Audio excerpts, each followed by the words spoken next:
নমস্কার বন্ধুরা, আজ আবার মাথা কিচেনের ব্লগ থেকে চলে এসেছি একটা রেসিপি নিয়ে। করেছি হলো মেথি কাতলা। এই যে দেখুন কিভাবে আমি করলাম মেথি কাতলাটা। এই রেসিপিটা যদি ভালো লাগে, হ্যাঁ, মেথি কাতলা রেসিপিটা দেখুন কিভাবে করলাম। আর ভালো লাগলে লাইক শেয়ার কমেন্ট করবেন, সাবস্ক্রাইব করতে একদমই ভুলবেন না। হ্যাঁ বন্ধুরা, তাহলে আমার রেসিপিটা দেখতে থাকুন। আমার রেসিপিটা শুরু করা যাক। করবো হলো মেথি কাতলা।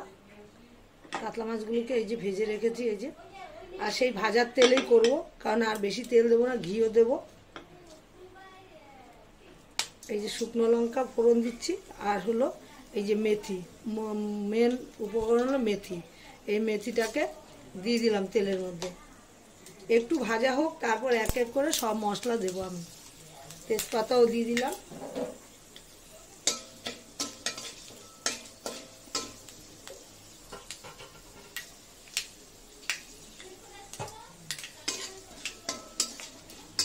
এই যে ভাজা হয়ে গেছে, একটু গন্ধ বেরোলেই, হ্যাঁ, মেথি ভাজার গন্ধ বেরোলে, এই যে ভাজার গন্ধ হয়ে গেছে। এই যে অল্প পেঁয়াজ কুচানো দিয়েছি, বেশিরভাগই বাটা দিয়েছি। পেঁয়াজটা ভাজা হোক। পেঁয়াজটা আমার ভাজা হয়ে গেছে। এই যে হলো মিক্সির পেস্ট করা মশলা। এখানে হলো পেঁয়াজ, রসুন, টমেটো, কাঁচা লঙ্কা দিয়ে দিলাম। আদাটাও দেবো, দিইনি, দেবো। একটু নেড়ে নিই এটা। তারপর এই গুঁড়ো মশলাটা দিয়ে দেবো, জিরের গুঁড়ো, রেড চিলি, হলুদ আর নুন।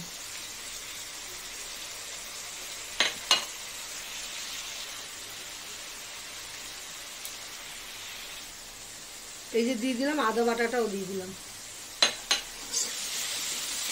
মশলাটা কষিয়ে নিয়ে তারপর দেখাবো। একটু জল দিয়ে দিলাম। মশলাটা আমার কষানো হয়ে গেছে। এই যে তেল ছেড়ে দিয়েছে মশলার থেকে। দিয়ে দেবো হলো জল। এই যে মিক্সির বাটি ধোয়া জল দেবো। মিক্সির বাটিতে তো অনেক মশলা লেগে থাকে, এই জন্য মশলাটা নষ্ট না করে ধোয়া জল দিয়ে দিলাম।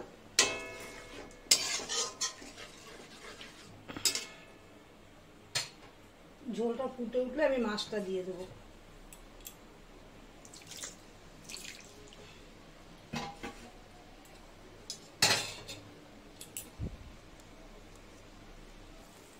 ঝোলটা আমার অনেকটাই ফুটে উঠেছে। এই যে দিয়ে দেবো হলো মাছগুলো দিয়ে দেবো। ছোট বড় মিলিয়েই করেছি। আর কাতলা মাছ ঝোলে দিলে অনেকটাই ফুলে যায়।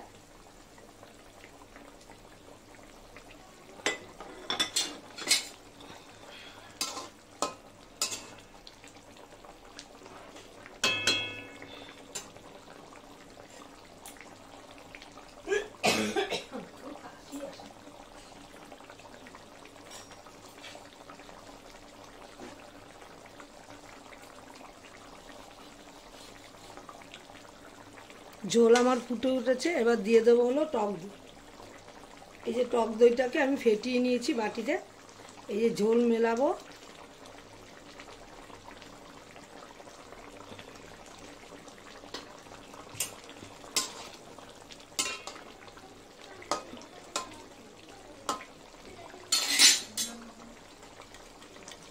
এরকম করে ঝোলের সঙ্গে মিলিয়ে দিলে সুন্দর, মানে কষানোর পরে যদি দেওয়া হয় সুন্দর মিলে যায়।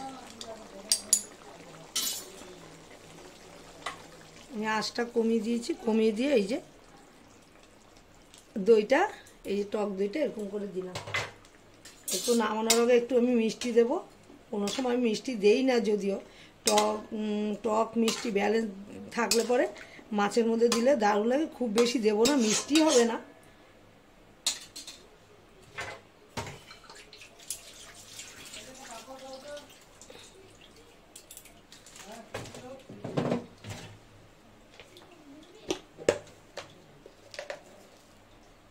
এই যে একটু মিষ্টি দিয়ে দেবো।